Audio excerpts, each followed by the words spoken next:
Hello, everyone, and welcome to another episode of King Me REV'S HYPE PODCAST, the show where we shine a spotlight on mental health through the real stories and real people. As always, I am your host, the Rev Dude, live here on Riverside, right? Today, we've got a powerhouse guest, one half of the championship-winning tag team Guapo Suave.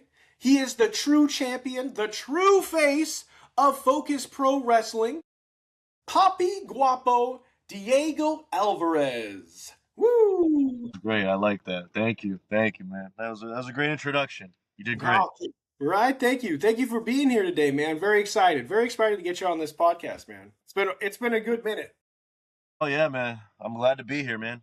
Glad we can finally cause I canceled a few times on you, so I apologize for that. Hey, you know what? I of all people. And I actually said this in my last podcast. My last podcast was just with Landon Hale, the good doctor. Nice, super cool guy. I said this, and I'll say this to everybody. I understand that you guys are busy. You have your regular lives. You have your wrestling lives, right? And anyone who's willing to take even just an hour or so out of their life just to blather on with me about professional wrestling, I am very appreciative. And maybe it takes 3 months. Maybe it takes whatever it takes. But the fact that, you do it, that's the big thing, right? To me, that's the big thing. So I appreciate it. No worries at all. But yeah, thanks for being here, man. Very excited for it. And for anybody who didn't watch JJ's Rainbow Rumble, go ahead and go back and watch that episode that drops at the same time. As anyone would know, JJ and I are Guapo Suave fans. Definitely Guapo Suave fans. We love the work that you guys do. You and Lex Bowski, you got your thing going, and we are just always so. You guys very much give me the Shawn Michaels Diesel vibe, right? And as a young, once again, so for anybody who doesn't know, who gets surprised on this one for sure, I'm 40 years old. I just turned 40 in September. And so I grew up watching professional wrestling since 1985, really, since my dad was holding me watching WrestleManias. So I watched those 90s live. I got to see the genesis of Shawn Michaels going from basically like a cruiserweight, basically, for the parlance of the times back in 89, 90, when he was with the Rockers and Marty Jannetty. He was a cruiserweight. They would have never thought of him as a champion. So I saw him be a cruiserweight, be almost like a sideshow attraction, him do the whole heel turn, right, and then become a superstar. And now he's one of the greatest wrestlers who have ever lived. So seeing that genesis, I feel like I see it with you guys. You know what I mean? Like that whole, you would be the Shawn Michaels in this one. So I think that's a pretty good compliment. Those are pretty big shoes to fill, but I appreciate the compliment. I would like to think Shawn Michaels as in charisma wise and looks, because in ring wise he is the GOAT. I still have a lot of work to do to get on Shawn Michaels level, but I do appreciate the compliment. Right. I will think charisma wise and looks wise and whatnot, me being I'm Guapo, he's the sexy boy, I can see, there's the comparison. Right. And as anybody would know, I am clearly a Shawn Michaels fan. I named my son Shawn Austin. So my son is actually named after Shawn Michaels and Stone Cold Steve Austin. His name is Shawn Austin. He wouldn't care, though. He doesn't give 2 cents about wrestling, so he's probably tired of hearing the story. He's actually going to be 24 very soon, 24. Happy early birthday. Happy early birthday, indeed. He's in the other room sleeping like a log, this kid. But yeah, so I guess let's get started. This podcast is proudly sponsored by my nonprofit organization with services launching soon. Our mission is to normalize conversations around mental health topics and struggles that society often views as taboo. We aim to challenge societal norms by openly discussing issues that are typically considered off limits. It's time to reset the boundaries and empower the voiceless by sharing struggles of our heroes and others, inspiring them to be their authentic selves in the world. And genuinely for me, this has been a mission that's I take extraordinarily personal.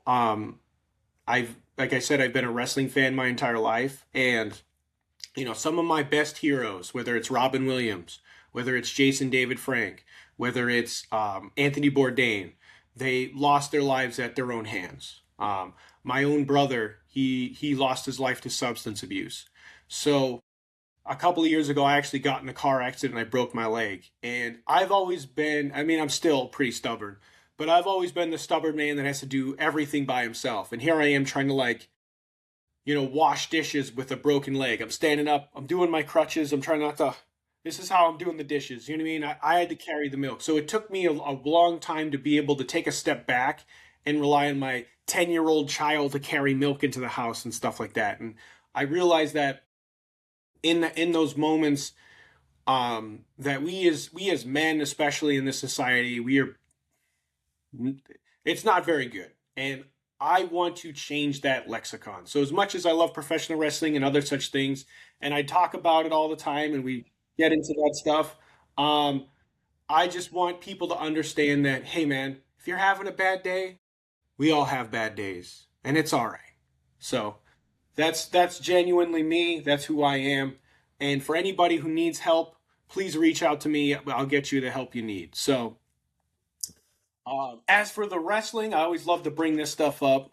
And once again, I said this in the Rumble, so people go back and watch JJ's Rainbow Rumble. She asked some pretty good questions, I think.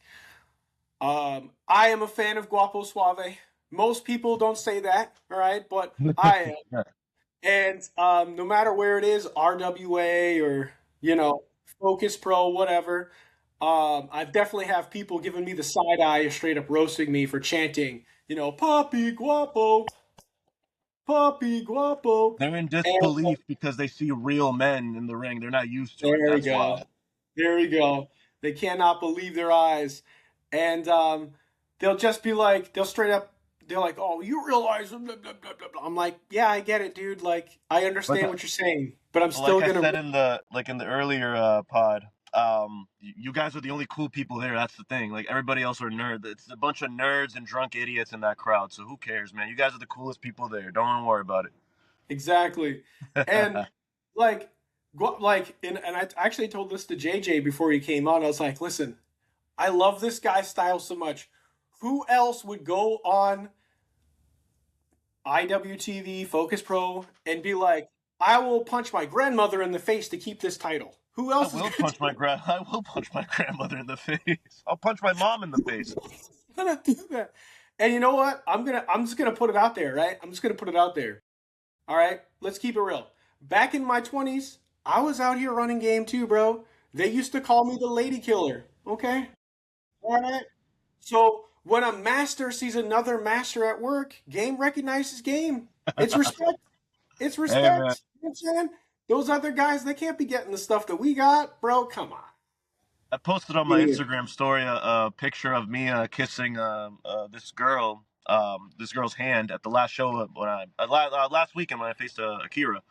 And I posted like, you guys can hate me all you want, but you can't do it. You can never do it like me. And I mean that. It's like, you can hate me all you want, but you'll never be Exactly. able to do it like Papi Guap. Exactly. Haters gonna hate. Let them go off and cry. Go Go. cry about it. I don't care. Yep. Yeah, that's fine. It's not my fault I was born so handsome. Okay, excuse Not me. my fault. Like I always tell people, it's not my fault. It's not my fault. I guess you My can blame mom my raised a parents. great kid too. What can I say? What can I say? I'm awesome. I You think know, I it's heard actually I heard someone in the crowd one time say like, "I bet your mom doesn't love you." I'm like, "What? How what? dare you say that?" First of all, who told you that? Second of First of all, all, lies. fine. First, second Don't of all, believe what my mom says. She's a little delusional. yeah.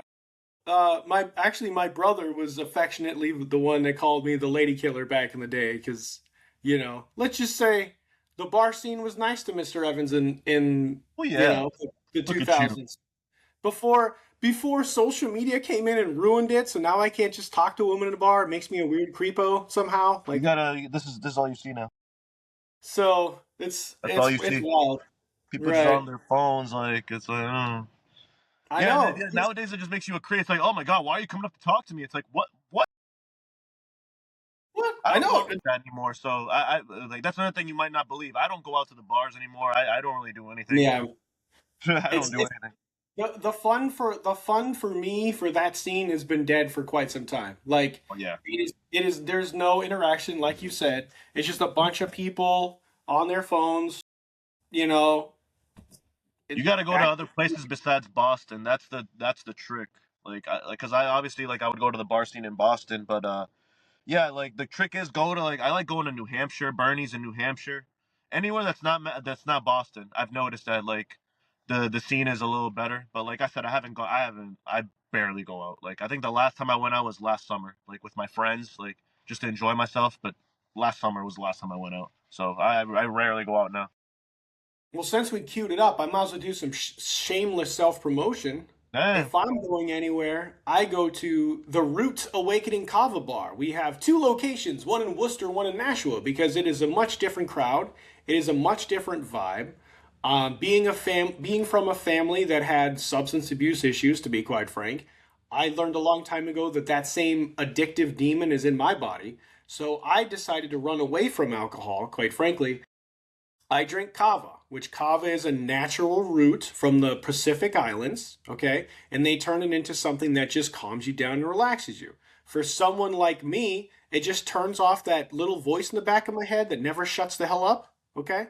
That there's that voice. I got that voice that's just like I literally while we were sitting here, I literally make a list. I have a list of people that I need to reach out to get on the podcast because they all said get back to me after the new year. It's January 17th. And the wild thing is, right after this podcast, I have a podcast. Tomorrow, I have a Huh. podcast. On Wednesday, I have TJC coming on. On Thursday, I actually have your Focus Pro opponent, Akira. He's coming on the Oof, podcast. dude, he's a And we tough man. also, right, Tough. and tough guy. I And beat him, but upcoming, he's a tough guy. he's a tough guy for sure. Also, he comes to the ring with a sword, man. That's like low key. That's illegal. He's trying to kill me, and the ref, like Brendan Paul, was just not even trying to stand behind between us. He's just like, no, I'm just gonna let him like dude, like do your job. But he's got a sword. Like, what the? Like, listen, you can't bring a sword to a punching match. What's going on here? What's going? Yeah, Oh my god! But and then Armani Chaos, of course, the new chaotic wrestling champion. Very shocking. We were there last night for that. We made sure to give him his stuff. Skinny, skinny weight champion of the world. Love you, or love you, Armani. Oh my God, that was incredible. That was amazing. So I got a list of people I need to reach out to and make sure they're going to come on the podcast for sure. But yeah, shout out to Root Awakening Kava Bar. And when we start doing DDP yoga again, we were having a little bump in the road, but we were doing DDP yoga. For any professional wrestler, it is free. For anybody else, it is $30. Just so you yeah. know. So let's kick it off strong. Once again, I like to start from the certain spot. What first inspired you to step into the wrestling ring? Well, I was always just a fan of wrestling, and it was always something in the back of my head that I wanted to do. And after high school, I went to college, did a few semesters, and I'm just like, this just isn't for me. Just started working more, and then finally, I want to say, I forget when it was, 2018, I believe. 2018 is when I decided to finally, like, try it out. I was here and there with training, but then it finally clicked in 2022, and that's where, I made my debut around that time. But yeah, I was just always a fan of wrestling, and I just always had it in the back of my head. I'm like, I'm gonna try it. I don't know when, but it's gonna happen, and it finally happened. How did that decision completely change your life? Ah, It did. It definitely did change it a lot. I felt like there was more responsibility now. Like now, it's like this thing that you've wanted to do for a long time. Like, and now it's time to like act on it. Like, So it changed my mindset of life. That like you have this opportunity now. Don't let it go to waste. Tomorrow's Yeah, not no, guaranteed. So it's not. It's not. This is actually something I got to have a nice quick conversation last night with Julian Starr. Shout out to Julian because as I said here and everywhere, I just I turned 40 a few months ago. When I was in middle school, high school, all I ever talked about was professional wrestling. I literally wore my WWF hat every single day. I literally had my head shaved and I acted like Stone Cold Steve Austin. I tried to get the goatee and Huh. the whole gimmick, man. I tried to live the whole goddamn gimmick. So there are people, if I go back right now and I look through my even like my yearbook, I had teachers, students and teachers going, "Hey man, when you're in wrestling someday, don't get your bell rung. Like try not to get that knocked out." And as I said, my son's turning 24. Well, if you do the math, I was 16 when my son was born, right? So I actually graduated high school when I was 17 and then I joined the army. So the last 24 years, right? I have really lived for my children. And I would never change that. Never change that for a minute because that is my job, that is my responsibility to take care of my children. And I love my children very much. And it always changes you Um for the better too. Because my roommate also has a kid, and he changed like he did a complete 180 when he had his kid. Like it's more like just 100%. responsible wise, and just like Right. just all that maturity wise, it was just he just became a different person for the better. So I'm glad that Right. happened for you too. Hell yeah, that's awesome. Yeah, and for a while I actually worked at Babies R Us, and I would get a lot of like first time parents that would come in, and they'd be like, "What advice can you give me?" Right? Because at that time I have a kid for I had like a 16-year-old or whatever, 15-year-old, whatever it was, Yeah. and I would say stuff like, "Listen, what life as you know it is over.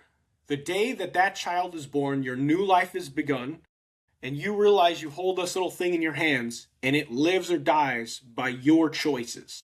And that responsibility is a blessing more Hell than yeah. anything else. Damn Is a right. blessing, right?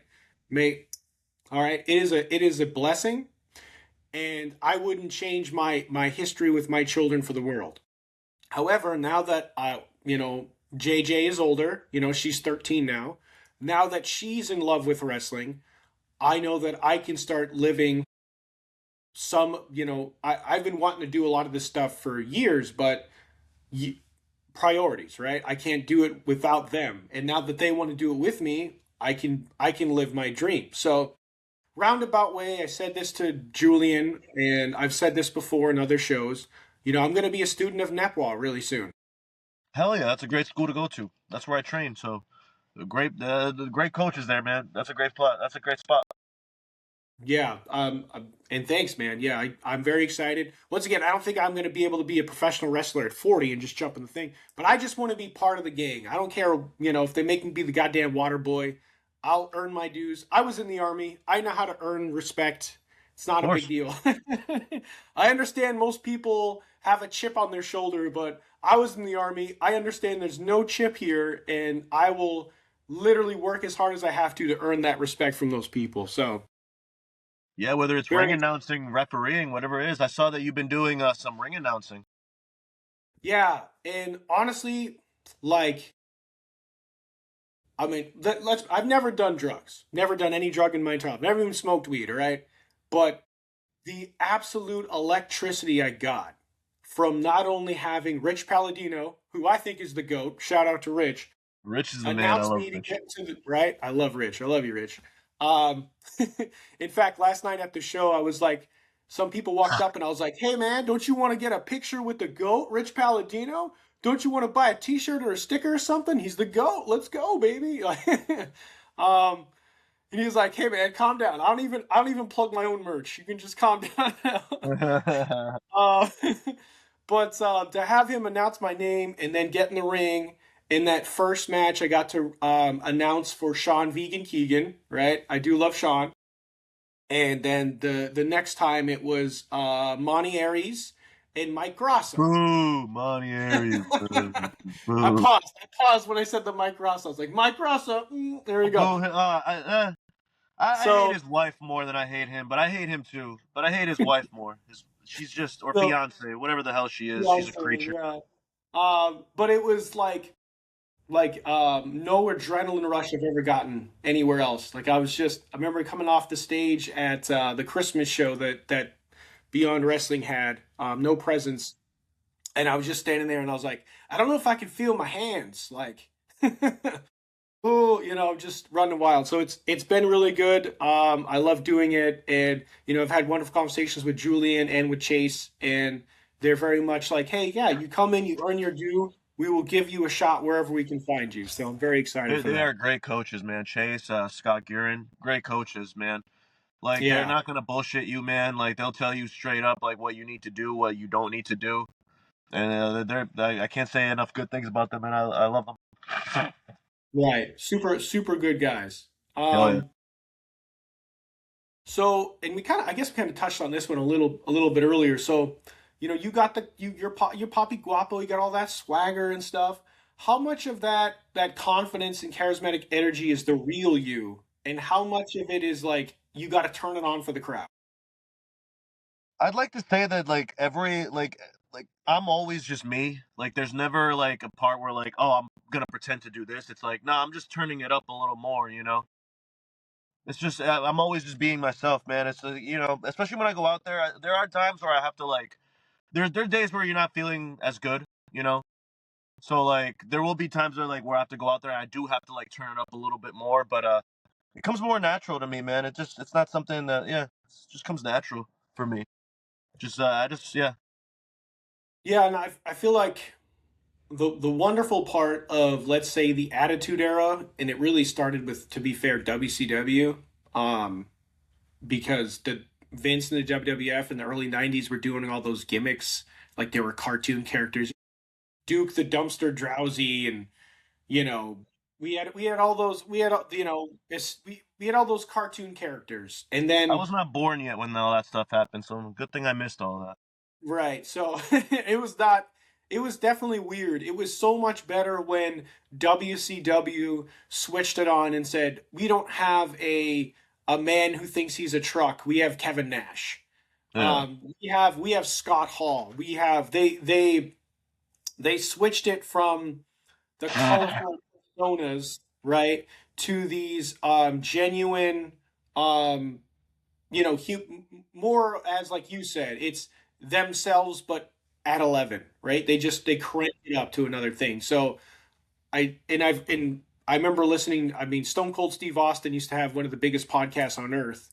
So I listened to maybe countless hours of Stone Cold Steve Austin just droning on about different stuff. So I couldn't quote exactly where he said it, but basically to paraphrase Steve, he said that his favorite character as well was always just himself times 10. Like it was Yeah. always the best characters are your own personality, but when you get in the ring, you turn it up to another level. And I mean, I feel like that makes so much sense, right? Because then you're just so more comfortable. Not to say you can't be outside, Yeah.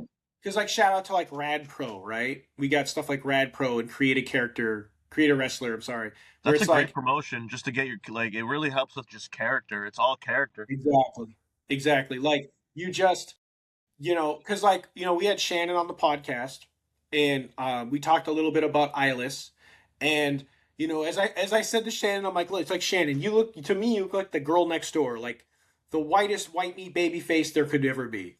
But when you become Eyeless, she does the whole thing, and she really has a different presence to herself. So she had to really go and find this different person inside of herself to really hit that next level, which is great. It's amazing. And guys, make sure to check out that episode with Shannon, because it was a lot of fun. But it's at times I'm sure it's easier just to take it to another level. So, but with that being said, you talked about it. Sometimes you got to crank it up a little more. Hopefully Is that there answers your question, by the way. That answers your yeah, question, right? yeah, 100% answers my question. And it honestly leads me into the next one, because I was going to ask, like, you know, with wrestling, professional wrestling, the way it goes, right? And you said it in that moment, that sometimes you're having maybe a bad day or whatever, and you got to crank it up extra. So my question is, like, the how has wrestling impacted your mental health at times? Both the positives, like maybe after you win a title, and the negatives where you're frustrated, you have travel, you have stress, you have social media noise, you have a bunch of dimwits in the crowd crying about whatever, right? How does that impact you on a regular basis? Well, the negativity, like for example, from like fans or like let's just say like behind the scenes stuff, like I really just don't let it bother me, man. Like I'm right now on that wave where I'm just like I'm just thinking all positive, man. It's all good vibes when I'm in like if I'm in the locker room, whatever it is.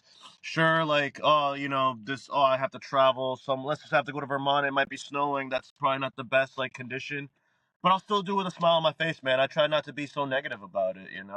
I'm just all about good vibes now going into 2026. But that's yeah, I mean, I hope that answers that. No, yeah, that answers me perfectly. Because mentally speaking, it's always so much better to have a positive mental attitude. And the funny thing for me is I've never really been that guy. I've always been, I'm from Lowell. Originally, I'm from Lowell. So I'm from a tough neighborhood. You know what I mean?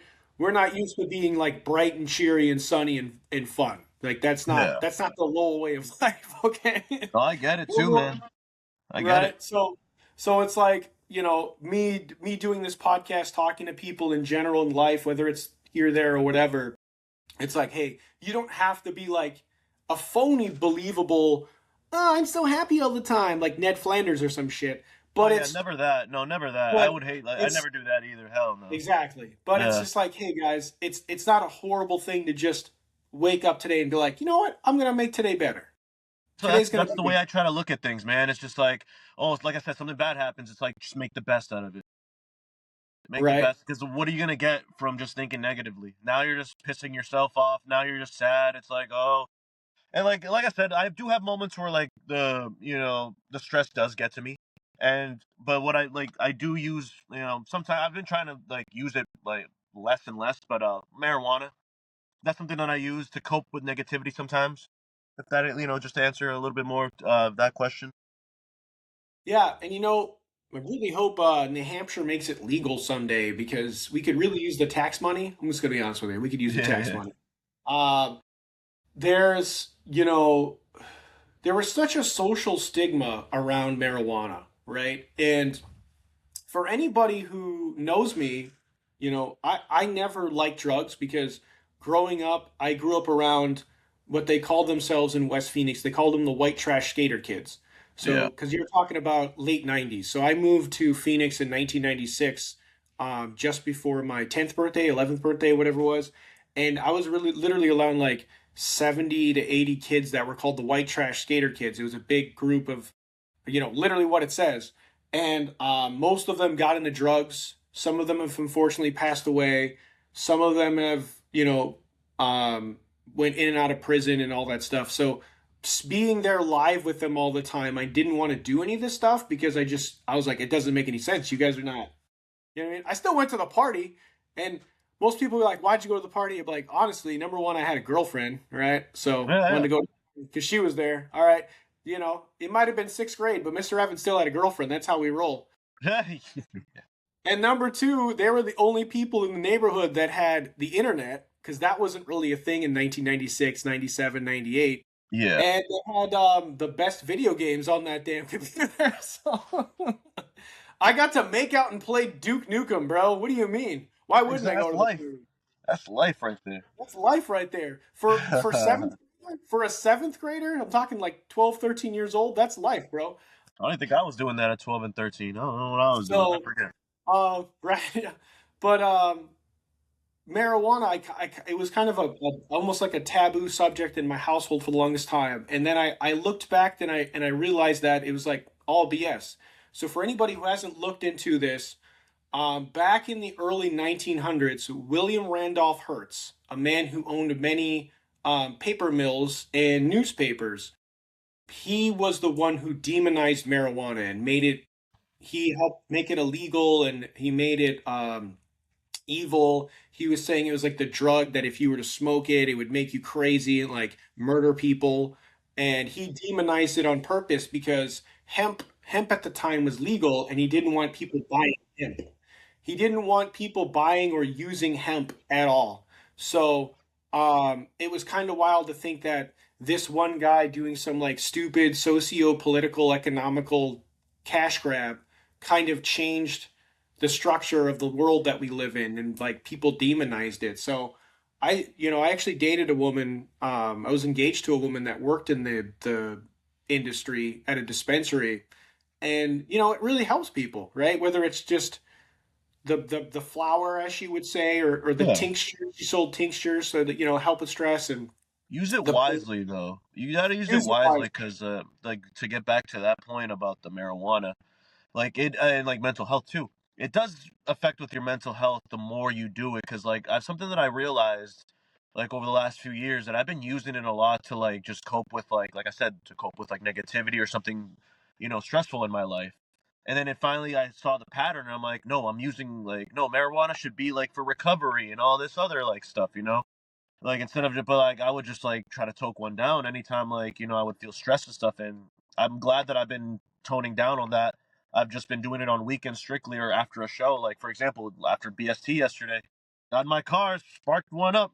But like that's what I'm trying to say. Like there's like I wouldn't like abuse marijuana, but like just use it wisely. Of Don't use it course. to cope. Don't use it to cope with like negativity and like stress, like I did. And like I sometimes still do, but like I used to do it way more often. I'm like I've gotten way better with it now. Like I said, I just do it strictly for after shows or on weekends. But yeah, just don't use it to cope. Really, use it for like recovery and whatnot. Because there's a lot of benefits for marijuana. Right. There's definitely benefits, and as I say with all that stuff, it's a tool in the toolbox. So therapy is a tool. I highly Of recommend course, anybody who isn't doing therapy that is feeling some kind of way to get a therapist, whether it is a therapist or a counselor or a psychiatrist, whatever it is that you need at that time. I'm not your doctor. I can't tell you specifically what you need, so that would make any sense. I don't know who's watching. Okay. Um, so, we're not the medical professionals here. We're telling you about tools in the toolkit that you could be using, and speak with your professionals. If you don't have one, get some. And if you need some, come to me and we'll help you get somewhere. All right, guys. The whole idea is we want you to be better. And there's this whole thing is a way of helping people see that everybody's got struggles. Everybody can get there someday. of course. So yeah, physically, I mean, you said to yourself you had gotten off a injury not too long ago, and then you got hurt again, which I was like, I remember watching. I was like, oh no, right? And injuries, if people want to see a positive mental attitude when it comes to injuries, please go back and watch Jose Zamora's video, I because saw that he video. was Yeah, he man. was he was injured and he's got the tear and he's gonna have surgery. He's gonna be out for months. His genuine upbeat positivity about the whole thing is like, all right, man, this guy when he comes back, he's gonna be a hurricane, man. He was doing I big know it's things. He not was great. right, and it's not always easy. It's not simple. It's not. The biggest thing I try to say in this stuff is that we talk about it. It's not easy to walk the walk, but it's worth it. And you talked about the negativity. I always tell my kids, I do the visualization, and maybe we can run through it here. I say, think of the negativity as a pot. You got this pot in front of you. You're cooking, and the more negativity you're put in the pot, you're smelling that pot, right? So you got this cauldron, and all you're doing is stewing in your own shit. Okay? So the more shit you put in the pot, the more you're gonna smell shit. And then you're gonna want to be like, oh, is this whole world filled of shit? No. Your mind is filling yourself full of shit. You are reciprocating that negativity over and over again. And somebody might be like, well, Chris, didn't you do that? Yeah, back in the day, I was a pretty negative son of a bitch. But that's why I'm trying to tell you, don't be like me. Be better. Yeah. Okay? Everybody Come on. like we all everybody changes. That's another thing. Is like people are allowed to like change. You know. Exactly. You're allowed to evolve. You're allowed to be a different person than who you were yesterday or the year Yeah. before. You're allowed to get better. It's not um, you know, it's not a horrible thing, right? It's not a Of horrible course. thing. So I mean, that kind of goes into the next question I had for you. Like, what are your go-to ways to recharge or take care of yourself on those busy weekends, where you're either in Vermont, whether you go to New York, whether you're at Yeah. Focus Pro with all the travel? What else do you do to take care of yourself? Uh, like I said, after shows and whatnot, a little bit of marijuana for recovery. Been taking naps too. Not too many, but like, cause I try to be as up in like, as what do you call it? Just as busy as I can, but like take naps, every now and then just to recharge the mind. Yeah, that's pretty much it, really. Like, what do I do Shannon outside of that? Shannon Levangie talks about that too. She talks about taking naps. That's her little treat for herself, her little cat nap. I know it's always funny, like the older you get, and there's that like classic meme that like um the things as a child that were a punishment become treats as an adult, like taking a Yeah, nap, getting a timeout, putting your phone and the TV and everything away, and just being in a dark, quiet room for 20 minutes. yeah, Like, man. you're Just like, all right, thank God I don't have to hear about some social media nonsense or someone crying about some stupid nonsense or some political BS. Because let's be honest, I don't want to get political, but the politics in this country have gotten way out of control. oh yeah. Like, Anytime with politics, I just don't even talk about it. just Like, I don't no even comment, want to. Just no comments. no comment. No comment. Like, no, thank I'm you. not I don't gonna want to. hate you. I'm not gonna hate you or think differently, like regarding which freaking party you support. I don't care which one. Right? Like, I don't come on. care.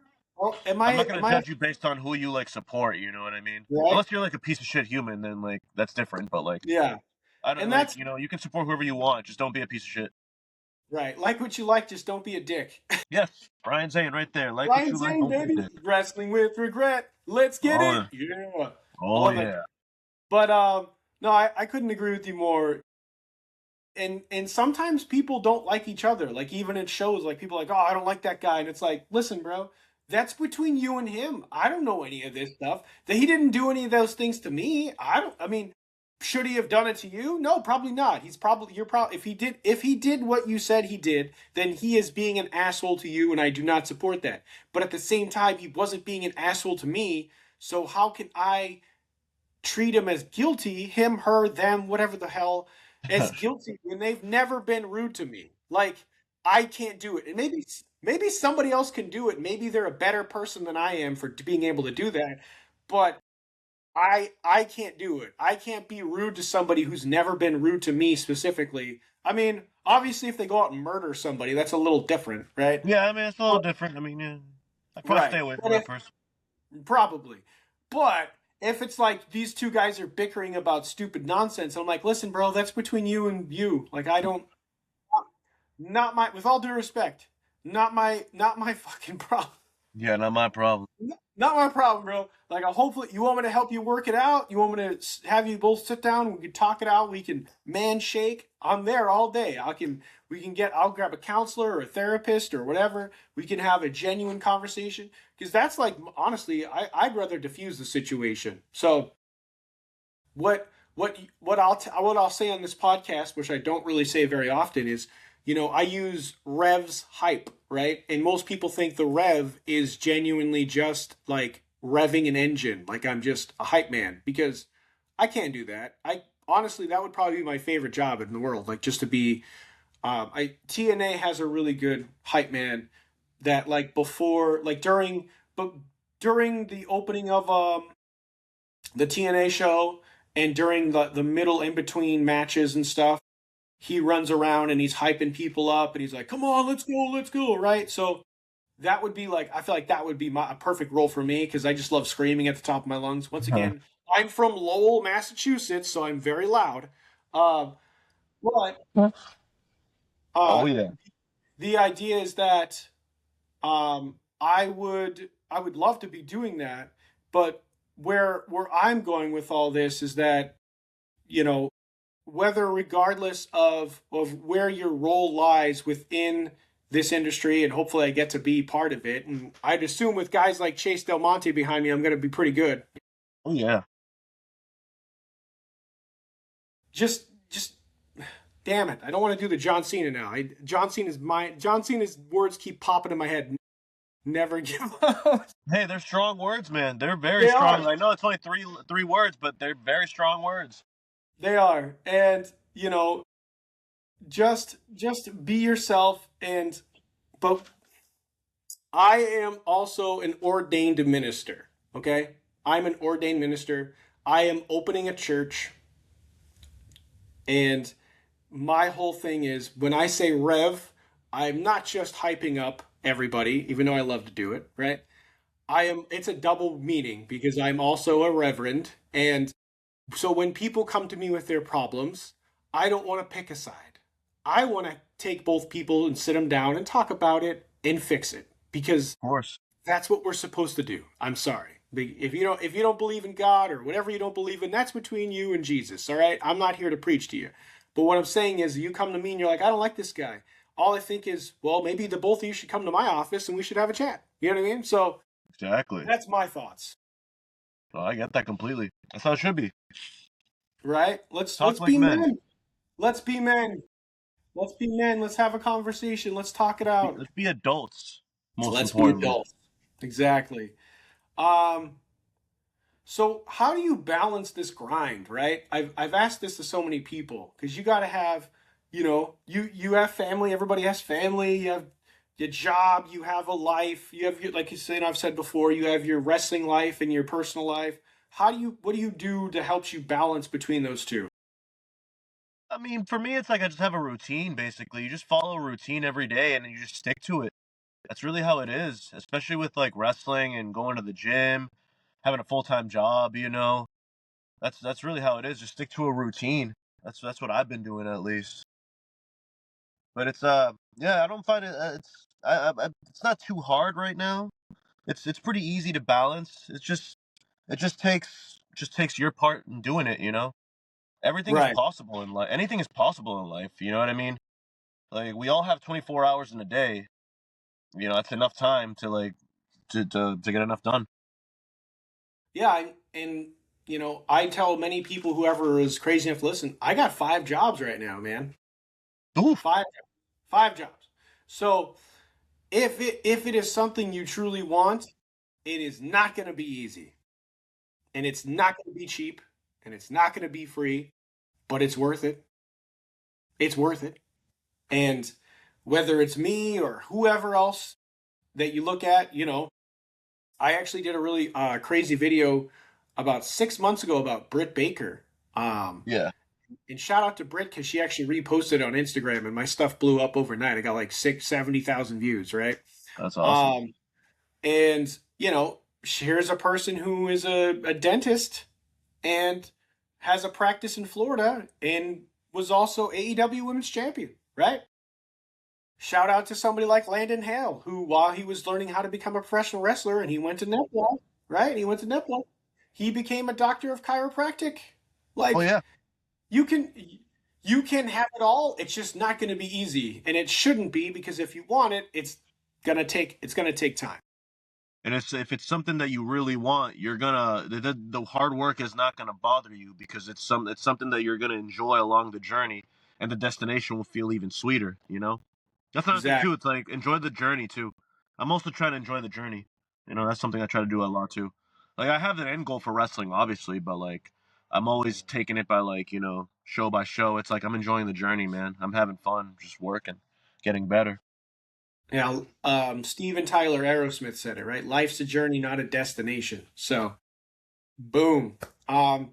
Have you ever used storytelling or promos or character work to process real emotions or real struggles? Like, have you ever got it out of your system? I don't think I have. I don't think so, to be honest. No, I don't think I have done that. Maybe. Hmm.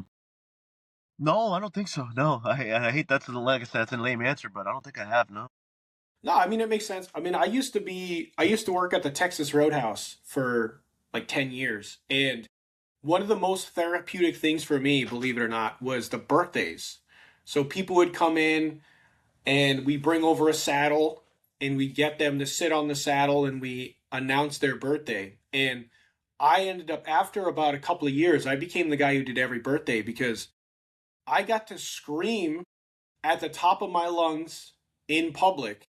And it was therapy for me because if I was having a very bad day, being from, once again, from Lowell, Massachusetts, baby, let me tell you, ground shaking, right? Yeah.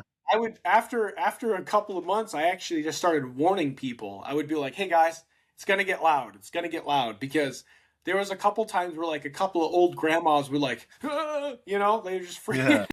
because I'm just like, "Attention, Texas Roadhouse," and they're just like, ah, you know. So it was therapy for me. So that's where my brain kind of goes, where you know, and some people have kind of like, all right, I'm having a bad day, I'm gonna slam the shit out of this guy, or I'm gonna really rip him a new one or whatever. So Yeah.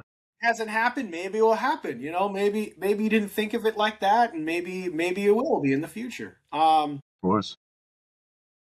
So and this is a question that I love to ask.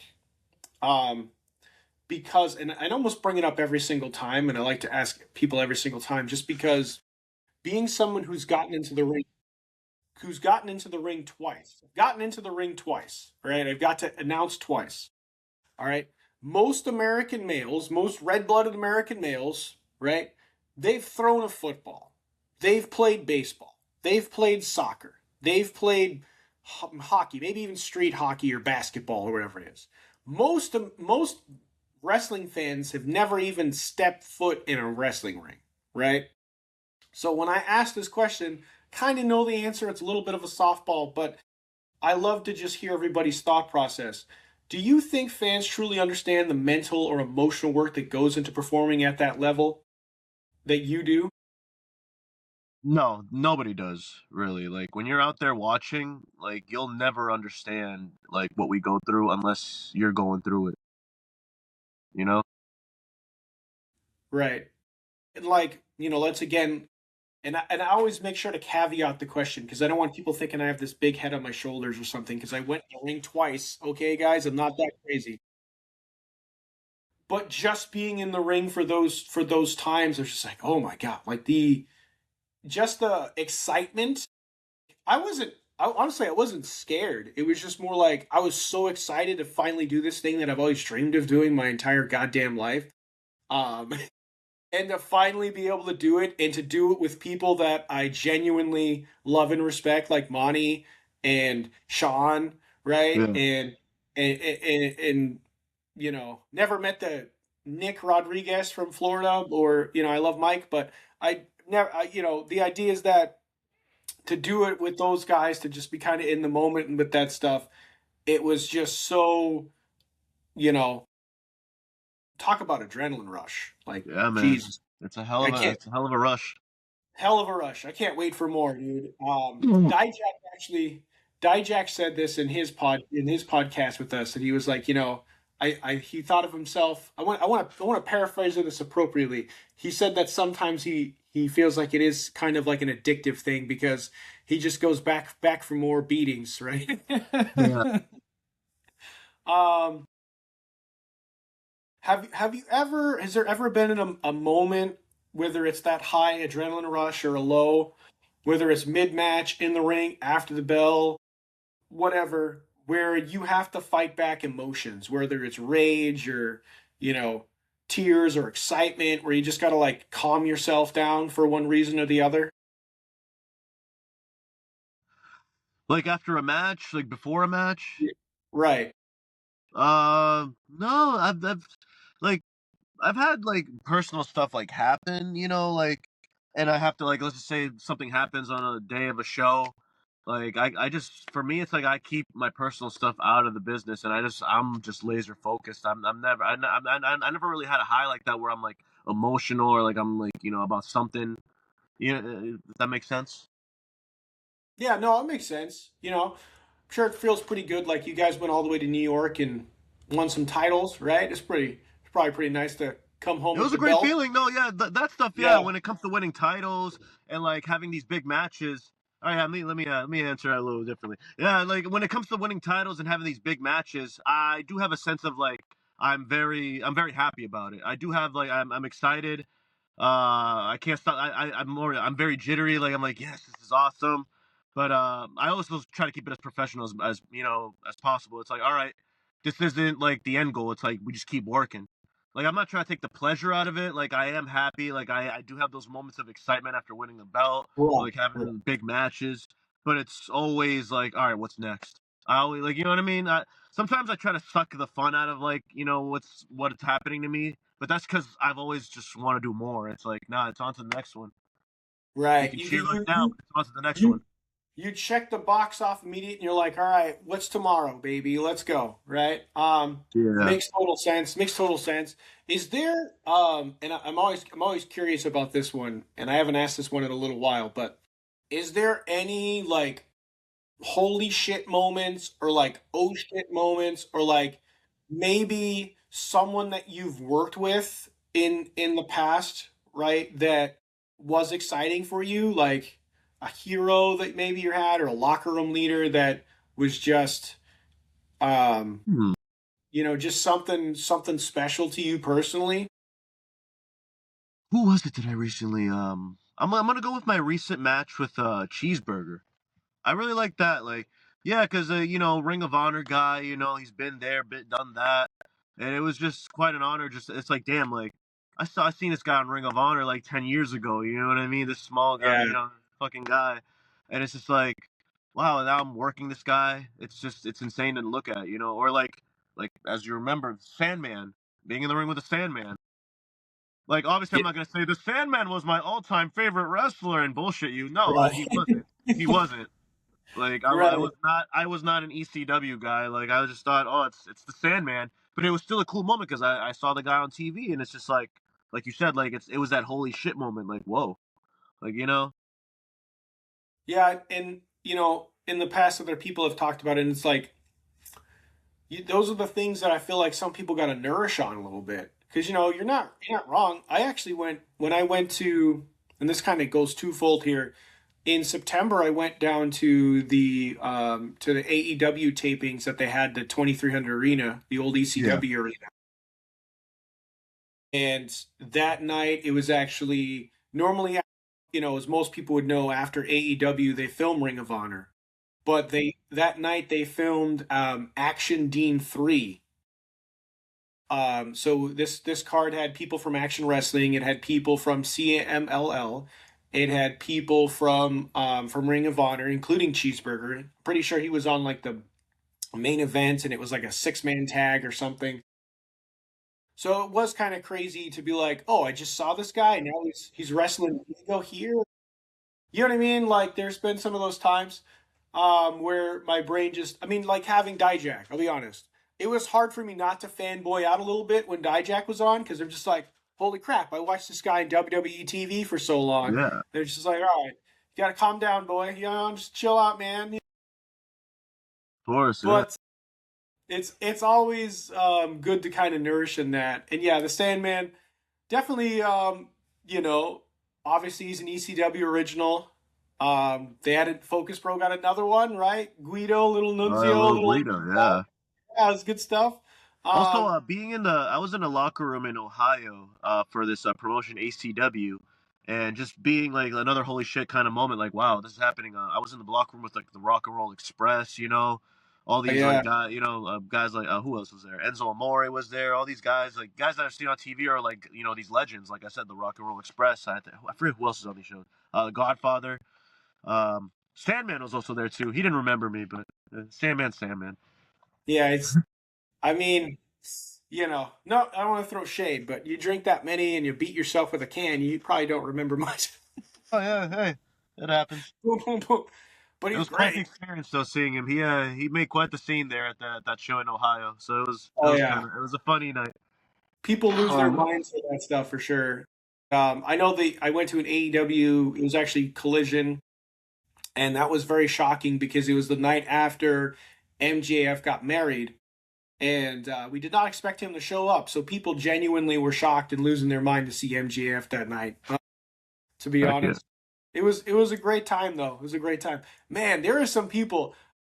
Every once in a while, I wonder what I would be doing if I didn't have kids at such a young age. And I think I got a glimpse of it when I went to AEW because there were some people who are um they basically just live on the VIP circuit and they just go every show almost like every week they can.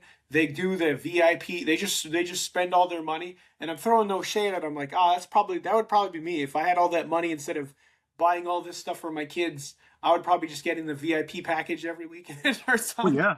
If you got the money for it, do it. Right, More you know, power to you. I make a decent amount of money, and if it's not going to child support or everything else, it could do whatever. So, Yeah. um, once again, I said it on the Rainbow Rumble, so I'll say it here. Focus Pro is coming up February 15th, 15th. Oh, yeah. Sunday, it- February 15th. and it's at the American Beer Hall. Hall. And so JJ and I will be there. Of The funny thing is, I originally told Evan, I was like, I don't know if we're gonna be able to make it, because I have to actually I have to go travel for work, basically. And he was like, listen, I can't tell you any details, but you don't want to miss this show. And I'm like, okay, I'll see what I can do. So I may or may not have had to work some magic to make sure that JJ and I can be at the show that night. Once again, shout out to Focus Pro. But you are wrestling Izzy Moreno, and I'm gonna have to message. Me and JJ we were talking about this last night when we were waiting for Chaotic to start, or whenever, sometime last night. It was a long day. The idea of me sponsoring you and JJ sponsoring Izzy, and then it'll be a father daughter thing. So, boom, Oh, yeah. You're backing the winner, like I said. There you go. Yeah. Man, I don't know. I'm very excited for the card, especially because I had to kind of work. I don't want to go into details on record here, but I did have to work very hard to make sure I can go to this card. So Good. very much. I want to make sure I relish in all of it. Is what I'm saying. You don't want to miss the night of Focus Pro that Sunday night. That's going to be a heck of a night. Right. That's going to be a long weekend for us too, because Friday is going to be Chaotic Wrestling. That Saturday is APW, and then so Sunday is Focus Pro. And once again, I've said it here, I've said it everywhere. We in New England are lucky. We are blessed. Not only do we have 3 or 4 shows going on every day when it comes to Friday, Saturday, Sunday, but the cards are stacked, right? Oh, yeah. That's a weekend for us too. It's Lex and I are going to be at VPW in New York the day before I face Izzy. So I'll be there for Izzy. Hey, don't matter how far I'm driving, I'm still going to make it. I'm still going to kick her little ass. Right. Yeah, so they shouted out last night, right? So you guys, you were at a BS, right? You had a triple threat? Yes, I was against Jared Diaz and Mike Grassa. Right. Good old Mike Grassa. Right. But yeah, and it's crazy because that was a stacked card, but then we went to Chaotic, and then at the same time you got Limitless that has the MJF, who is the AEW, and Hook's supposed to be there, and Laney Luck was supposed to be there, the WWE ID Women's Champion. Cards everywhere. Great wrestling everywhere. It is a great day to be a wrestling fan. I remember the days, and you weren't. What year were you born? I can't. You're 30, right? Well, 1997. So I'm gonna be 29 this year. 29. Okay. So, geez, I was like back then, before you were born. I was watching. My friend was one of the first people who got Picture in a Picture, and that was revolutionary in the 90s. He had a giant TV that probably weighed 7,000 pounds. And we would be watching, we'd go to his house and we'd watch Nitro and Raw at the same time. And the Picture in the Picture is like this big, right? The other one. So somebody would be stuck at the like standing at the front, right out of the way, going, "What's going on in the other channel? Should we switch? Should we That's switch?" Hilarious. So you don't have to do that anymore. Now you can just watch. I mean, The WWE runs pretty much a show every day at this point, for God's sakes, you know? Basically, You got Raw, NXT Tuesday, Wednesday you could be watching Evolve, which is insane. I guess Thursday you can watch whatever main event or something, probably. Friday night there's always something. There's always wrestling on. there's There's always always wrestling. wrestling, no matter what channel, no matter you could go on IWTV and pay $10 and have hundreds of promotions from all across the country entertain you. So it's a great time to be a wrestling fan. Um, that's why I don't believe in tribalism. I don't know what your opinion is, but when I see people online arguing about like, well, this guy sucks and this company's better, and then like, bro, I I don't don't even look at comments like that. It's just a bunch of people that don't even know what they're talking about. It's just right. fans at the end of the day It's that have their opinion. It's subjective at the end of the day. That's how I look at wrestling really too. It's like yeah. it's And subjective. for You can like me, what you like. right. It's for me, it's a buffet. Wrestling's a buffet, and I get to try new flavors all the time. It's So, all flavors too. And it's like people are gonna have their specific flavor of ice cream too, especially like promoters and stuff. Like all these everybody has their flavor of ice cream. And that's fine.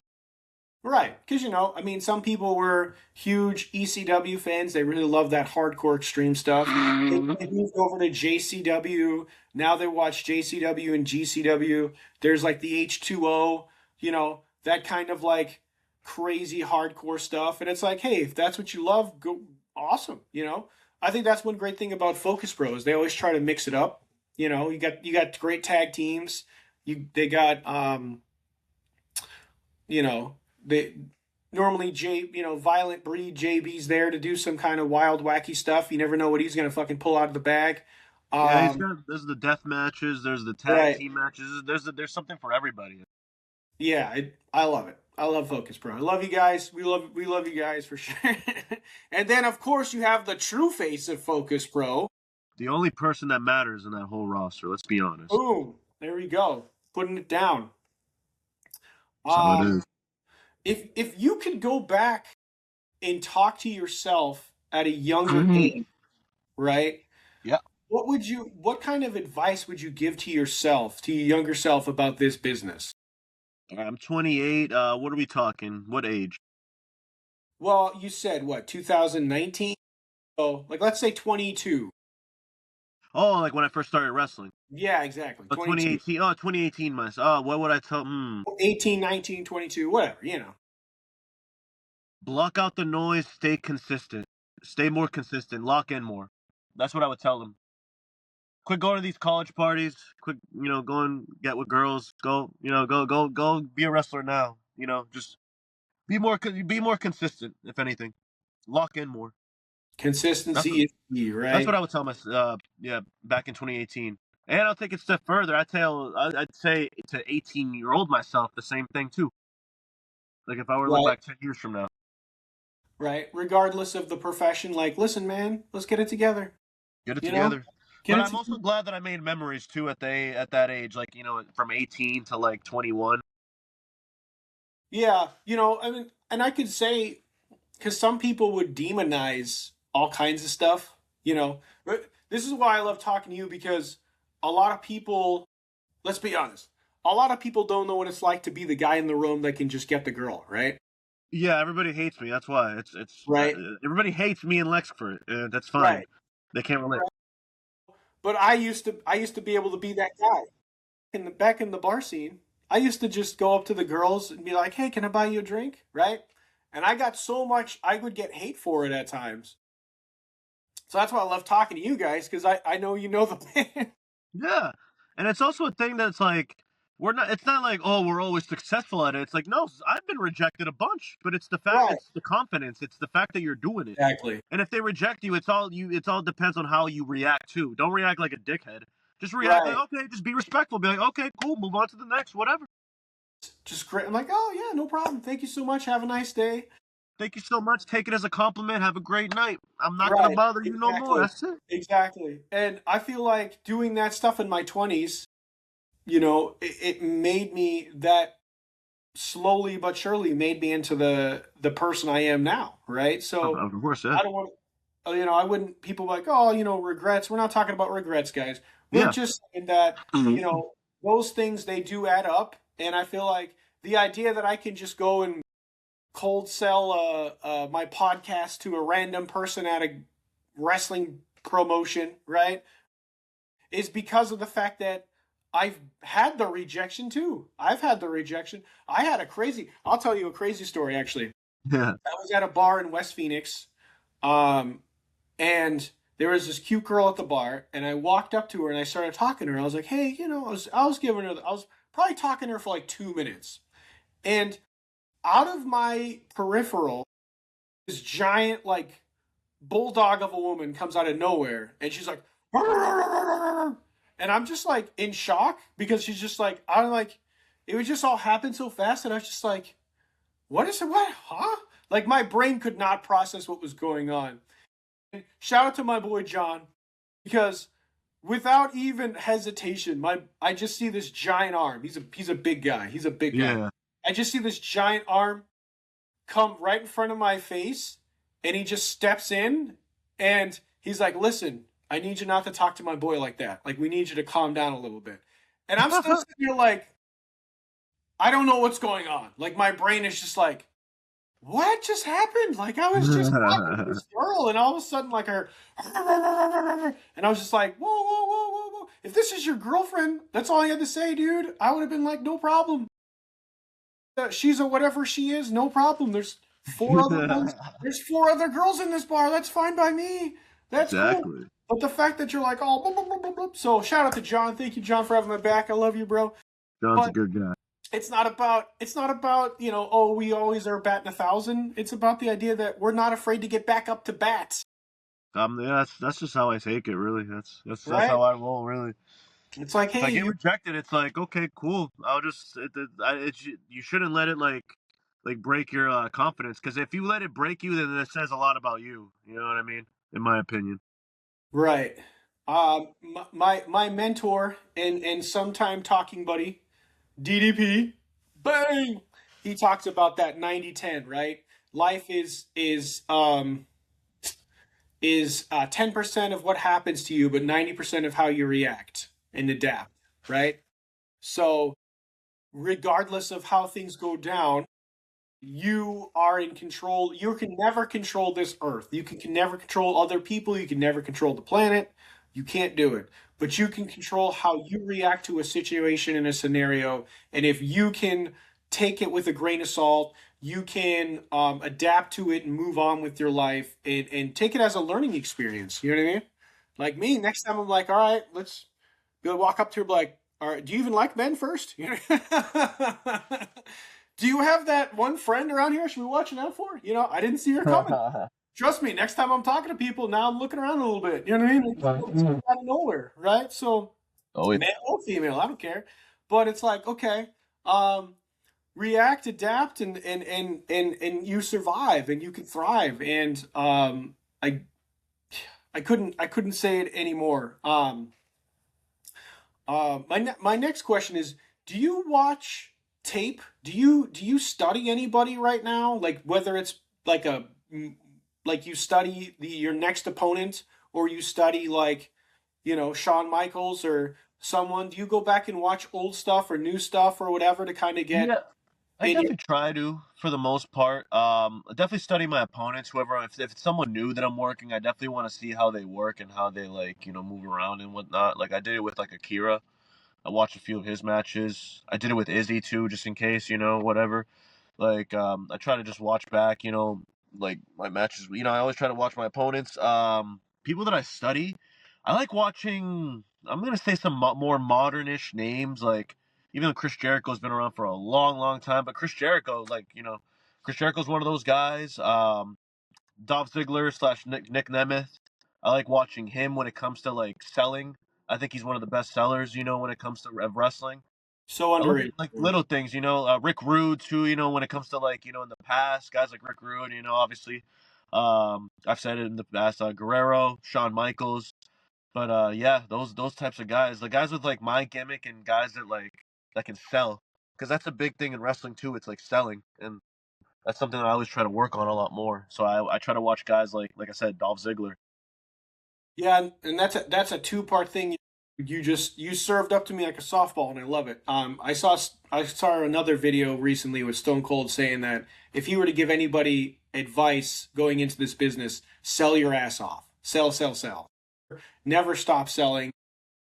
That if you're not selling, you're not trying. Basically, Yeah. do you agree with that? I agree with that completely. That's what a lot of coaches, like Chase and Scott will probably say the same thing to you. It's like never stop selling. That's what makes this business. It's selling. Because then Right? if I you're not mean, selling, if the baby face or like the heel is not selling, why would the people care? right. I mean, because that's the best part, right? You got to get that. You got to get it in. You got to get it in. If you're not getting in, what are we doing? Why are we here? Exactly. What are Yeah. we doing? Why you got to make them believe? You got to make them believe. And if you're not making them believe, then what are you making them? Walk, not want to come back next time? Like, let's No. go. Let's get it going.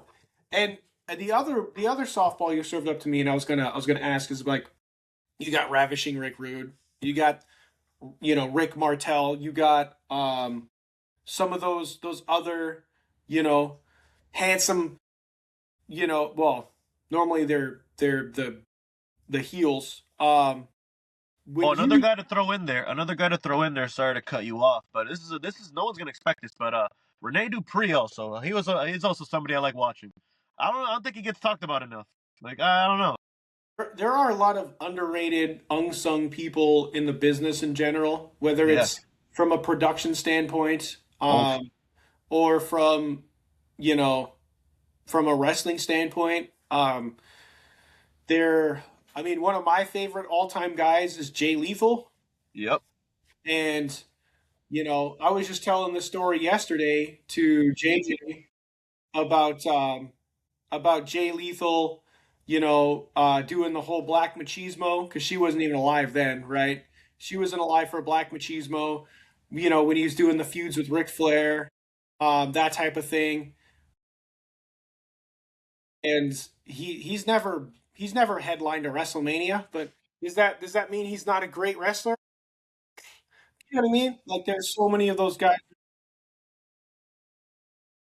But my question was going to be, do we've had that. You said it yourself, and that is a great question. I had my original lineup here. There are those guys like Ravishing Rick Rude. How do you take that already established, you know, handsome, suave character and put your spin on it? Right? Like what is it that are you watching them and seeing what they're doing and seeing, all right, well, I can add this little extra on? I look at. I always try to have my own like mannerisms, like when I move my body. I don't know if like stuff like that. I'll take like facial expressions from like guys like Rick Rude and like Rick Martel, Shawn Michaels, like the way they like keep their chest up and they're always just looking down on people. I don't know if you ever see like Right. Rick Rude. When Rick Rude had that mustache and he was just big, tall, jack guy. The way he would just look down on people. He'd look. You know what I mean? Like chest up, face up, and just look down on people. That's stuff like that I like taking from guys like from like I said Rick Rude, Shawn Michaels, like those like very like swagger fucking characters. Oh, another one. What's his name? Razor Ramon. Razor Ramon. Yeah, I was gonna throw in Val Venus because he really had that whole, you know, But hello yeah, ladies. You know what I mean? He had that I whole will thing say going. that another. I mean, obviously the hip swivel too. I got that. Rick Rude. Obviously, I have been trying to make that my own, and like I've been thinking of switching it up a little bit more because I have been told by vets that and not in a rude way, but they have told me like, hey, like try to like make that your own because you're doing the hip swivel. It's like Rick Rude does the hip swivel. Try to like make like you can still do the hip swivel, but like try to do it differently. So I've been trying to think of something in the works of making it different. Yeah, so putting your own Put my own flair spin on it. spin on it because it's and so many people would be like, oh, well, that's derivative or that's this or that's that, and it's like, listen, man, at this point, what hasn't been done? Yeah, that's I the thing. mean, A lot has been done. And the same person that told me this also said, dude, even I catch myself doing the same thing. Everything's been done. So it is kind exactly. of tough. What hasn't been done in this business by now? How many tens of thousands of people have been at some kind of level? Whether regardless of whether they made it to the big dance or not, um, there's been so many different people who have made it to the dance, and there's so many people who try different characters for. I mean, there's people who pretend to be a garbage man for God's sakes. Like, you know what I mean? Like, how many? There's you, and it's the same thing with movies. So, like, I actually went to the Art Institute of Phoenix to get a bachelor's degree in digital filmmaking and video production, right? And before going to college, I was like one of the biggest. I don't want to say naysayers, but kind of more harsh on stuff because I'm just like, oh, they're ripping off and they're doing that and they're, I was more harsh on the idea of originality. I would be like, oh, people need to be more original. People need to do this. People do that. And then you get in there and you're like, dude, everything's a copy of a copy of a copy. It Like, is. It's all about how you spin it. right? I mean, I'm a huge nerd, right? I love Star Wars, but Star Wars is really just a copy of like Seven Samurai, and Yeah. but he did it in space with space swords instead of regular swords. You know what I mean? Which even that was ripped off by the Magnificent Seven. So there's Everything. everything is you just got to take it and you got to go into it. And you got to do your thing. So what are you gonna say? What are you gonna do? No, exactly. Yeah, it's just so many people, and even myself. I got to go back and tell myself to calm down because, like, I used to hate guys like Michael Bay. I'd be like, "Oh, Michael Bay, I hate this guy. He did like the Transformers movies and stuff." Yeah. And I'm just like, "Oh, these are schlock and these are junk and these are garbage." And comparatively speaking to some of the stuff that's coming out now, it makes Michael Bay look like a genius. You know what I mean? You're like, "Oh, Yeah. Yeah. Not good movies nowadays. So not yeah, a lot of good movies. it's My really opinion. fell off the map. Really fell off the map." Um, man. So my next question here, whether we're talking about wrestling, we talked about a lot about wrestling. Is there anything outside of wrestling that you draw from, whether it's music or a movie or something along that line? Music. I like listening to music a lot. All types of music too. Like rock, metal, country, which is gonna surprise you maybe. Country, hip hop, rap. I take a lot of inspiration from music. I don't know. Music just fills me up more. You know what I mean? It gets the blood flowing. It gets the energy flowing. It just revives you in a way. So yeah, music.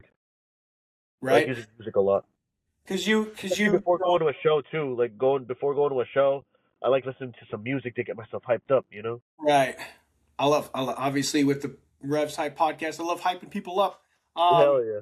Because there's that classic scenario where some people probably should know this by now, for God's sakes, but the whole idea of Razor Ramon, right, for Scott Hall came from Scarface, right? So, and I've talked to some people where it's like, all right, well, when I do XYZ, I pull it from this video game or from this lyric in this song, or I watch this one movie, it's my greatest movie.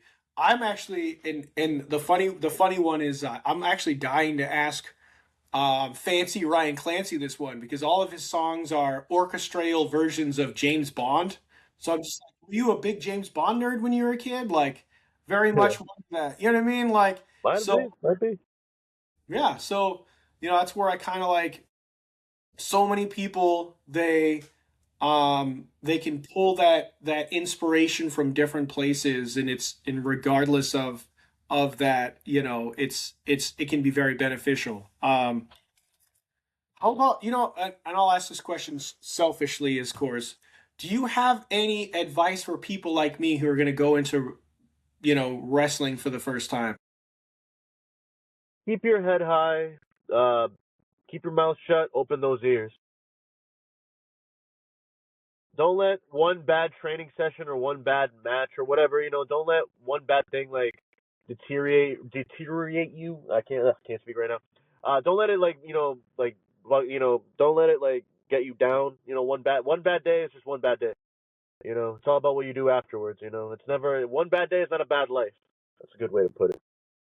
Yeah. No, that's great advice. I know when I was messaging Scott recently, um, super nice guy too. Shout out to him, of course. Um, I was talking to him because, in my opinion, all right, and some people who may or may not be listening from the other room may have a different opinion. But in my opinion, I feel like I've seen that little twinkle in a young the young eye of a JJ King. So I reached out to Scott and Chase and I said, "Hey, you know what? What's the age? What's the age limit? What's the youngest you can have somebody in Nepwa?" And they said 16. And I said, "You know what? I feel like there may be a chance that by that time, in 3 years from now, there might be a young JJ King stepping into Nepwa. Honestly, I really do. She For all the luck. That's all right, I'll say. right because recently we went to a show, Pro Wrestling Super Show. It was on a Friday in Brockton, I want to say. Yeah.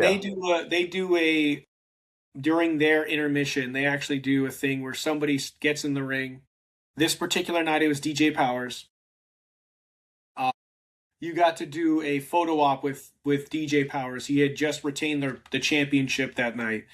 Um, so a young JJ got to hop in the ring with DJ to take the picture, and I think she was feeling it. You know what I mean? I think she was feeling the electricity being in the ring. So especially with us being around guys like you all the time, I don't see how she's not going to catch the bug. That's all I'm Of saying. course. So Of course.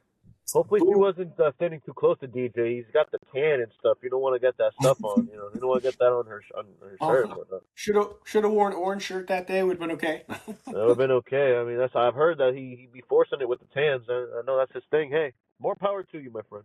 More power, more power. Yeah. Get it? Powers. Haha. Yep. The powers of influence. Oh, it will stink to see them have to relinquish those titles though, in the way it has to be done. So Those guys are great too, man. I've worked with DJ before. He's somebody I want to keep working with more and more. yeah, and definitely shout out to those guys. I've had to, I've actually brought him up a couple of times with I call them the randos because there are so many like wrestling haters. There's so many people like, oh, it's, and like, I'm not saying that word. Like, listen, wrestling may be predetermined, but it's still incredible. And not to mention, what do you watch on TV? You think your ER was real? You think Yeah, that goddamn Kim Kardashian show was real? keeping Get up. out, Yeah, I always tell some people like people mean complain about wrestling, but they'll watch like Keeping Up with the Kardashians and like cry about it. Like, get out of here. get out of here, get the hell out of here. But I brought up DJ Powers because there was that EWM that weekend of I think it was November 16th EWA Main, and he had like 6 matches in that time between Chaotic and Limitless and Wrestling Open because Yeah, Limitless had like 3 shows I think in a day yeah or they had something. three they had all the shows up for that Comic Con, whatever Comic Yep. Con was, and then he had that match with Doctor Hearsay at EWA Main. But I remember going to him and talking to him that night, and you could just see it in his face. He was like ready for bed. You know, Yeah. Oh, of course. He probably was exhausted. he's probably exhausted. And I was like, listen, you want to talk about it, but then you got guys like DJ doing like 6 matches in a weekend in 4 days. Like, go tell him how you think it's not real. Like, get the hell out of here. Get the hell out of here. Have some respect. I'll never You knock someone's grind. right.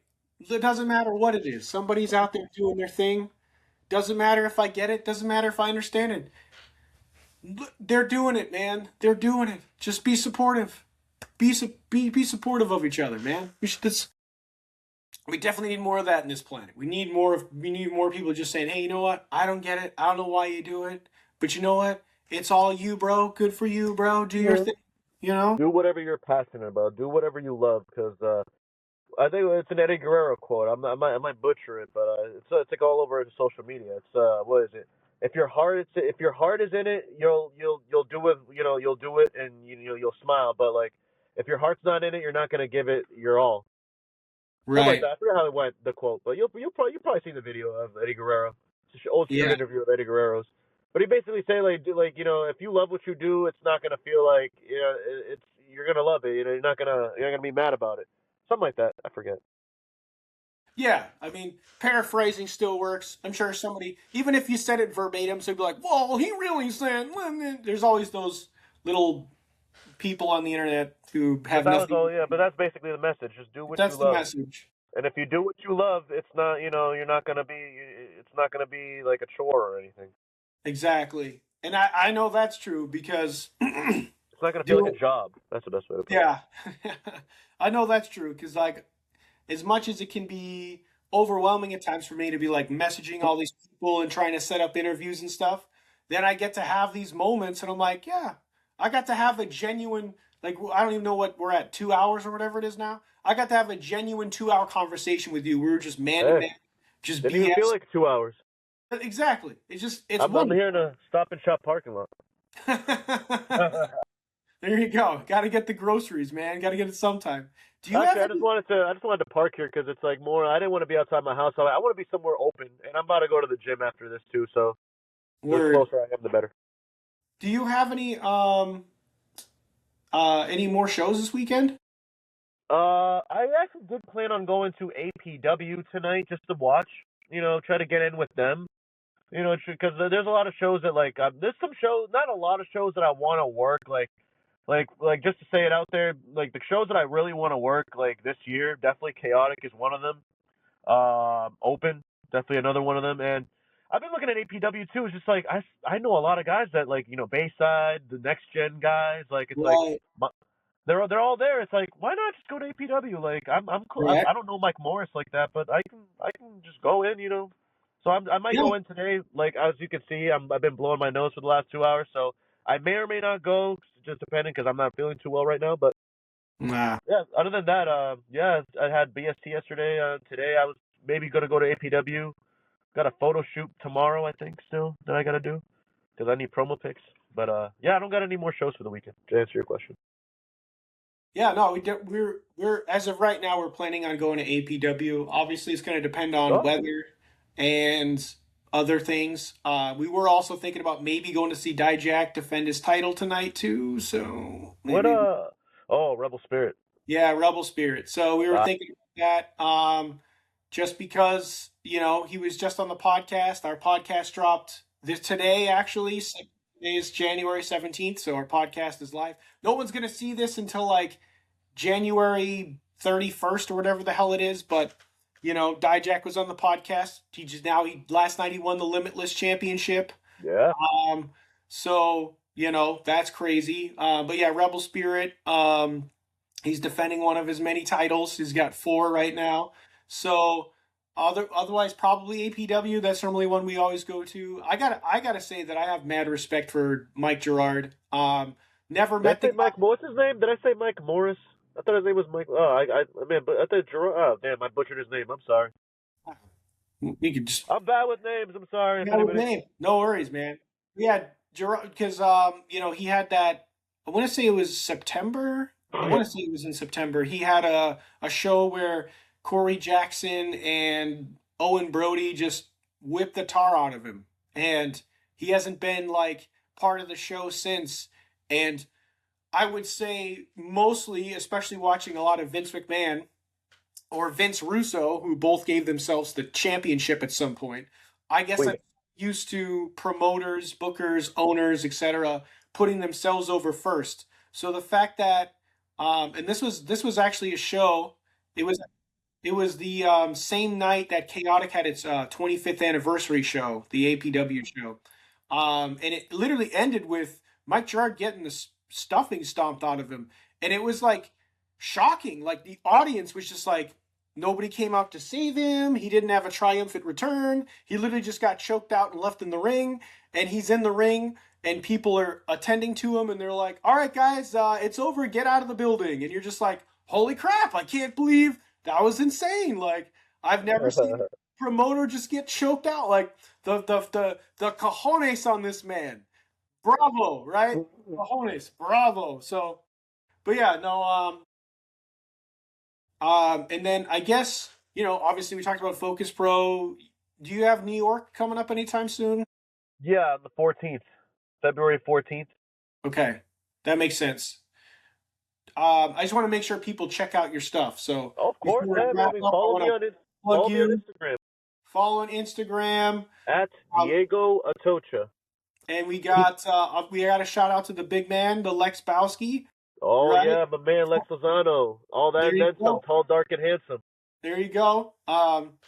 Next time we see, shout out to Gorilla Press Tees, right? Oh yeah, Frank Champion. That's my man. He's the man. Guys, if you're trying to get merch, where Oh wait, better to get those let me t-shirts plug at? him real quick. I got the Guapo Suave shirt. You guys want to get from Gorilla Press Tees right here? Look at that, Boom. Guapo Suave. That's what I'm talking about. Boom. Yeah, that's what I'm talking about. Yeah, he's gonna be making a t-shirt for us. Hell Um, yeah. and Very essentially affordable too. very affordable. We JJ and I have the mentality that wrestling saved our life. So the idea is it's gonna I put the design and all the work in his hands because he's better than me, of course. But the t-shirt's gonna be about wrestling saved my life. That's what it's gonna say. Wrestling I saved love my that. life. I don't know how he's gonna make it look pretty or whatever he's gonna do.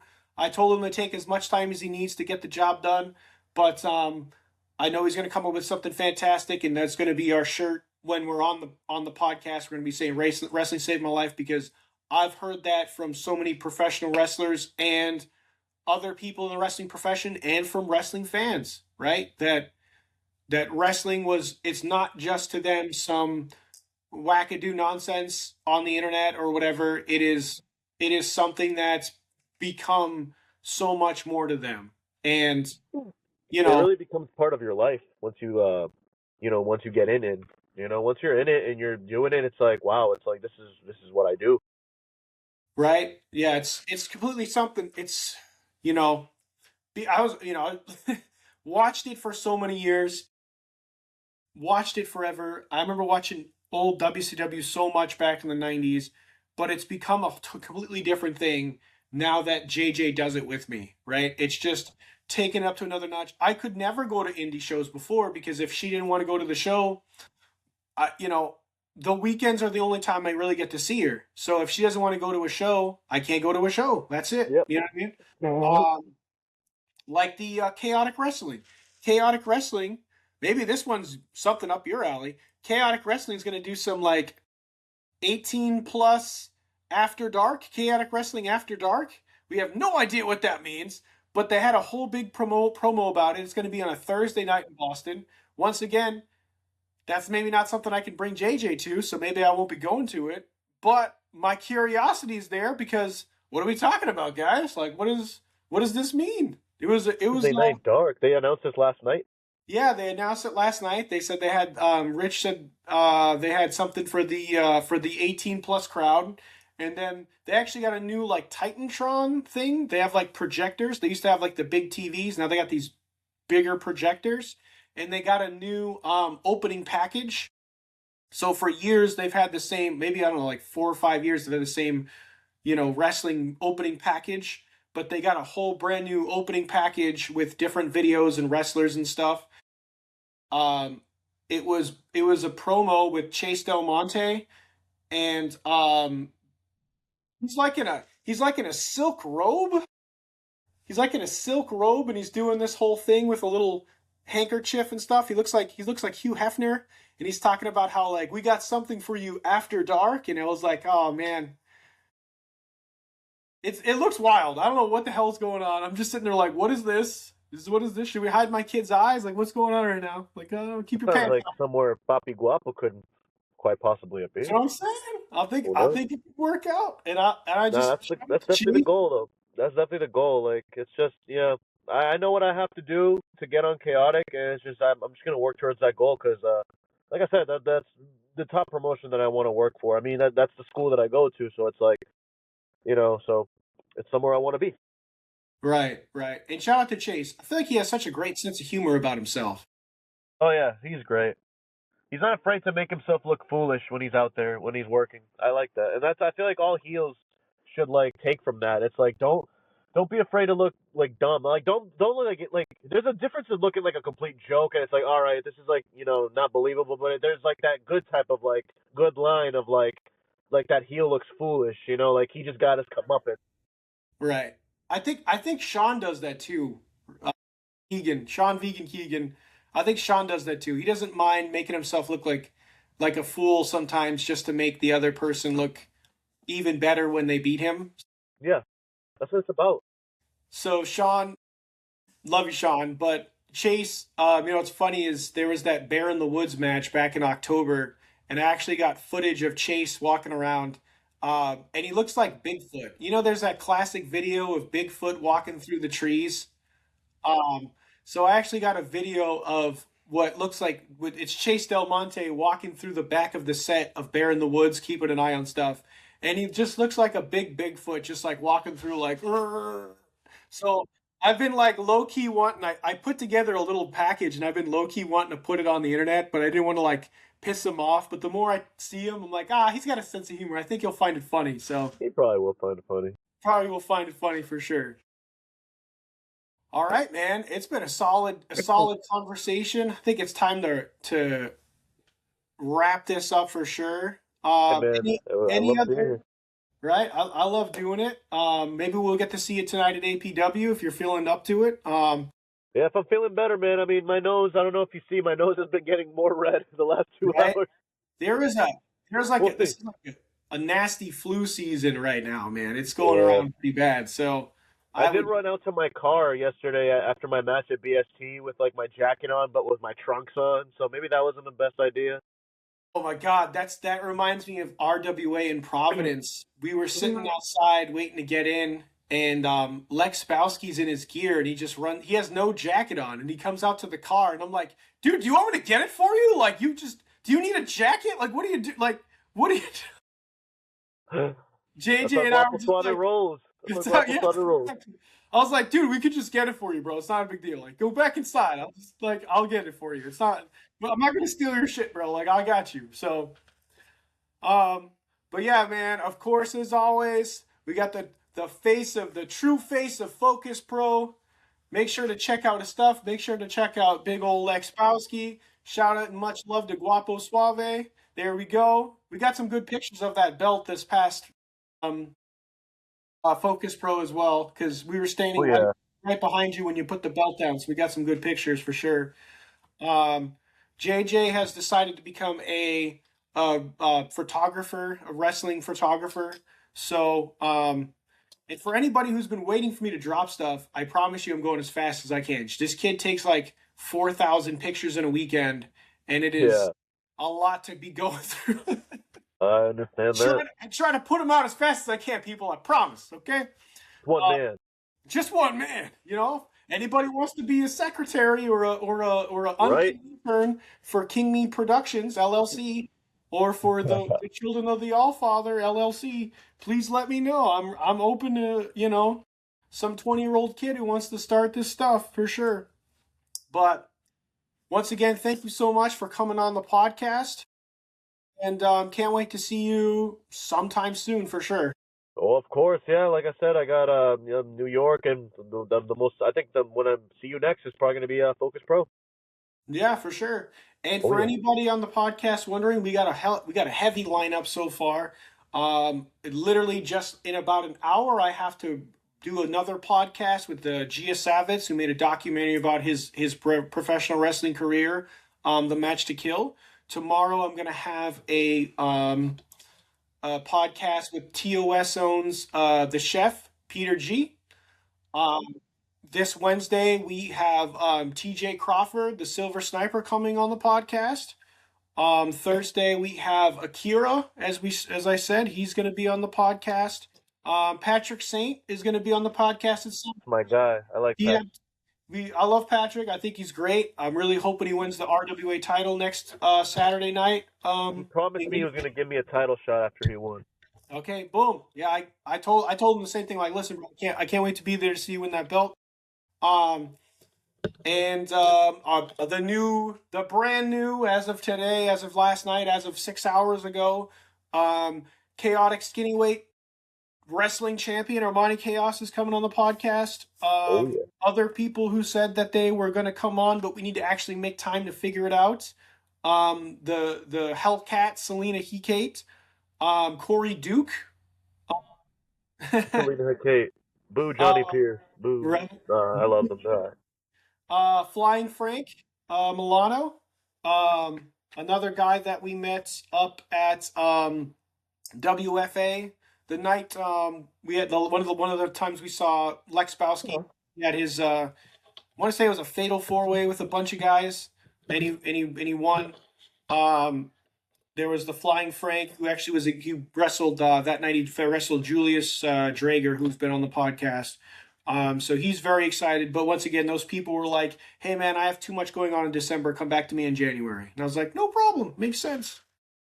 So those are all upcoming podcasts. Once again, make sure to get some Gorilla Press t-shirts, because that's where we get our stuff from. We're gonna be getting more merch from those guys soon.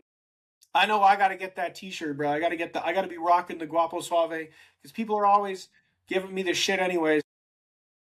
Whatever. That's your problem. They're all losers. Who cares, man? I got a Guapo Suave shirt just for you to the 15th if you want one. Boom. I'm in, bro. I'm in. Oh yeah. All right. So for anybody else, you guys have a good day, and we'll see you next time. The future's always looking a lot more suave. Don't forget. Boom. That's what I'm talking about.